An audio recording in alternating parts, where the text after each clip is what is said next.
Rumah sakit adalah bagian yang integral dari keseluruhan sistem pelayanan kesehatan yang dikembangkan melalui rencana pembangunan kesehatan. Persaingan bisnis jasa pelayanan rumah sakit saat ini semakin ketat dikarenakan dampak globalisasi dan kemajuan informasi telah menggeser paradigma pelayanan jasa dari comparative advantagement menjadi competitive advantage. Kebutuhan dan tuntutan masyarakat atau customer terhadap pelayanan kesehatan yang optimal dari rumah sakit cenderung terus meningkat. Fenomena ini menuntut pihak rumah sakit untuk terus mengembangkan kualitas pelayanan. Peningkatan kualitas pelayanan diantaranya dapat dilakukan melalui pengembangan sarana dan prasarana, sistem manajemen, sumber daya manusia, dan lain sebagainya. Rumah sakit sebagai bagian dari industri jasa kesehatan menghadapi dinamika persaingan yang sangat ketat, yang mengharuskan manajemen rumah sakit untuk berbenah diri dan mengadakan efisiensi. Sebagian besar rumah sakit dan organisasi pelayanan kesehatan lainnya mengalami berbagai permasalahan. Salah satu permasalahan yang dihadapi adalah permasalahan pemasaran. Pemasaran rumah sakit adalah upaya promosi, perencanaan, evaluasi, dan pengembangan. Rumah sakit harus dapat melakukan audit pemasaran setiap 5 tahun sekali atau pada saat terjadi penurunan pencapaian kinerja pelayanan. Pendekatan pasar yang dilakukan adalah pendekatan secara menyeluruh, di mana rumah sakit berupaya menawarkan pelayanan kepada siapa saja yang berkebutuhan, seperti pasien pada rawat jalan, rawat inap, IGD, dan semua pelayanan kesehatan yang ada di rumah sakit tersebut.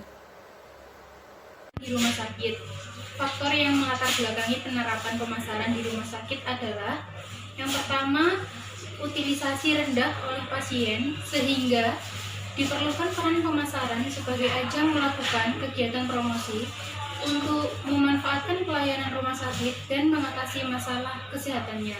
Yang kedua, transisi orientasi rumah sakit dan hanya orientasi sosial sekarang bergeser ke orientasi pasar untuk profit, tapi bukan menjadi tujuan utama rumah sakit. Yang ketiga, tingginya persaingan antara rumah sakit sehingga terjadi kompetisi dalam berlomba-lomba memberikan pelayanan kesehatan yang terbaik kepada pelanggan. Yang keempat, regulasi kesehatan. Yang kelima, tuntunan perkembangan globalisasi sehingga tuntutan konsumen yang semakin banyak mengarahkan rumah sakit selalu mengembangkan diri dan memberikan pelayanan terbaiknya. Yang keenam, tuntutan mutu. Yang ketujuh, keterbatasan SDM. Yang kedelapan, konsumen kritis. Selanjutnya, ruang lingkup dari manajemen pemasaran di rumah sakit. Yang pertama ada riset pemasaran atau marketing research. Riset pemasaran yaitu pengumpulan informasi terkait pemasaran yang dilakukan untuk memahami secara lebih dalam terkait siapa pelanggan kita, apa keinginan dan kebutuhannya, serta dapat melakukan penilaian terhadap pelayanan yang diberikan rumah sakit dan menjadi bahan evaluasi untuk memperbaiki kualitas pelayanannya. Dalam tahap ini dapat dilakukan kajian data sekunder yang berasal dari aksi internal rumah sakit atau pemerintah atau organisasi profesi rumah sakit atau rumah sakit pesaing, perguruan atau publikasi lainnya. Pengamatan atau observasi serta wawancara kualitatif dengan sejumlah orang atau kelompok. Yang kedua, sistem informasi pemasaran atau marketing information system yang berarti menurut Kotler adalah suatu struktur yang berlanjut dan saling terkait dari orang, peralatan, dan prosedur yang dibutuhkan untuk mengumpulkan, menyaring, menganalisa, dan membagikan informasi yang spesifik, tepat waktu, dan cermat yang digunakan oleh para pengambil keputusan di bidang pemasaran dengan tujuan menyempurnakan perencanaan, pelaksanaan, dan pengendalian pemasaran. Informasi pemasaran yang dibutuhkan antara lain, yang pertama situasi pasar rumah sakit sekarang, yang kedua kecenderungan rumah sakit di masa yang akan datang, yang ketiga kekurangan yang perlu diperbaiki dan kebaikan yang perlu ditingkatkan. Pemasaran merupakan langkah-langkah yang dilakukan sebuah perusahaan, baik perusahaan manufaktur maupun perusahaan jasa, dalam upaya memenangkan persaingan dalam situasi yang kompetitif seperti sekarang ini. Ada beberapa strategi marketing yang bisa diterapkan di rumah sakit, yaitu segmentasi. Kegiatan membagi pasar menjadi kelompok-kelompok pembeli yang berbeda, yang memiliki kelompok, kebutuhan karakteristik, atau perilaku yang berbeda yang mungkin membutuhkan produk atau bauran pemasaran yang berbeda. Yang kedua, ada targeting, yaitu kegiatan yang menentukan pasar yang disasar, yaitu merupakan tindakan pemilih satu atau beberapa segmen untuk dilayani. Untuk itu diperlukan suatu analisis atas daya tarik segmen dan kekuatan bisnis untuk pemanfaatan suatu peluang yang ada. Yang ketiga, positioning merupakan langkah selanjutnya setelah menetapkan sasaran pasar yang dipilih oleh perusahaan. Tujuannya adalah untuk menanamkan persepsi kepada benak konsumen akan posisi suatu produk. Ada 4 macam kriteria segmentasi pasar. Yang pertama, segmentasi pasar geografis, yaitu internasional, nasional, lokal, dan luar kota. Yang kedua, segmentasi pasar demografi, yaitu untuk membedakan pasar menurut umur, suku, ras, ragam, latar belakang, pendidikan, pekerjaan, dan jabatan. Yang ketiga, segmentasi pasar psikografis, yaitu penggolongan sosial, gaya hidup, dan pola konsumsi. Yang keempat, segmentasi pasar behavioristik, berdasarkan jadwal pemakaian produk, manfaat yang ingin diperoleh, status pemakaian, intensitas konsumsi, dan kesetiaan serta kesiapan pembeli. 4. Bauran pemasaran atau marketing mix. Bauran pemasaran adalah serangkaian alat yang digunakan perusahaan secara terus-menerus untuk mendapatkan tujuannya di pasar sasarannya. The 7P marketing mix: price, product, promotion, place, people, process, and physical evidence. 5. Taktik pemasaran atau marketing taktik.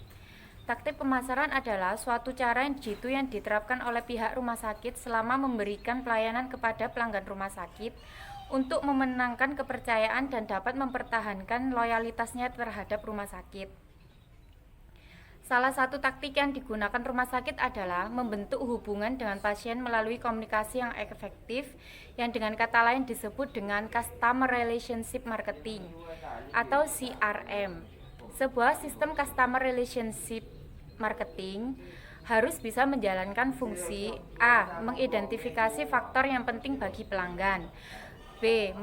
Mengusung falsafah customer oriented atau customer centric, C. Mengadopsi pengukuran berdasarkan sudut pandang pelanggan, D. Membangun proses ujung ke ujung dalam melayani pelanggan, E. Menyediakan dukungan pelanggan yang sempurna, F. Menangani keluhan atau komplain pelanggan, G. Mencatat dan mengikuti semua aspek dalam penjualan, H. Membuat informasi holistik tentang informasi layanan dan penjualan dari pelanggan. Audit pemasaran. Audit pemasaran dilakukan terhadap bagaimana perusahaan menetapkan strategi pemasarannya, apakah sudah sesuai dengan lingkungan pemasaran yang dihadapi perusahaan, intensitas persaingan, dan berbagai keterbatasan yang secara internal dihadapi perusahaan. Audit pemasaran mencakup 6 wilayah utama. 1. Audit lingkungan pemasaran mencakup penilaian terhadap pelanggan, pesaing, dan berbagai faktor yang memiliki pengaruh terhadap perusahaan. 2. Audit strategi pemasaran untuk menentukan bahwa perusahaan telah menetapkan strategi yang selaras dengan tujuannya sesuai dengan lingkungan yang dihadapi. 3. Audit organisasi pemasaran menentukan kemampuan tim pemasaran untuk secara efektif berinteraksi dengan bagian-bagian lain seperti keuangan, pembelian, dan lain-lain. Audit sistem pemasaran menganalisis prosedur yang digunakan perusahaan untuk memperoleh informasi, perencanaan, dan pengendalian operasi pemasaran. Audit produktivitas pemasaran menganalisis produktivitas dan profitabilitas produk, kelompok pelanggan, atau unit analisis yang lain dalam pemasaran. Audit fungsi pemasaran analisis secara mendalam terhadap produk, harga, distribusi, tenaga penjual, periklanan, promosi, dan lain-lain. Program pemasaran di rumah sakit membuat bidang kerja public relation. Public relation membantu membangun dan memelihara komunikasi bersama, pengertian, hubungan, dan kerjasama. Tujuannya untuk mempengaruhi perilaku orang secara individu, kelompok, semua golongan melalui dialog di mana persepsi, sikap, dan opininya penting terhadap suatu kesuksesan sebuah perusahaan. Melakukan kegiatan-kegiatan pemasaran di rumah sakit. Strategi pemasaran di rumah sakit dapat menjadi satu cara menarik dan mempertahankan pelanggan dalam mengambil pilihan kepada rumah sakit mana yang akan dikunjungi. Contohnya, pemberitaan pelayanan rumah sakit di TV, menawarkan konsultasi kesehatan gratis, membuka situs promosi, dan pamflet tentang produk unggulan rumah sakit. Menerapkan manajemen pemasaran di rumah sakit. Strategi yang dapat dilakukan rumah sakit adalah dengan menerapkan manajemen pemasaran dalam memberikan pelayanan kepada pelanggan. Berikut kegiatan manajemen pemasaran di rumah sakit: riset pemasaran atau konsumen, pengembangan produk dari rumah sakit, promosi, distribusi, pelayanan, penetapan harga, servis atau sales.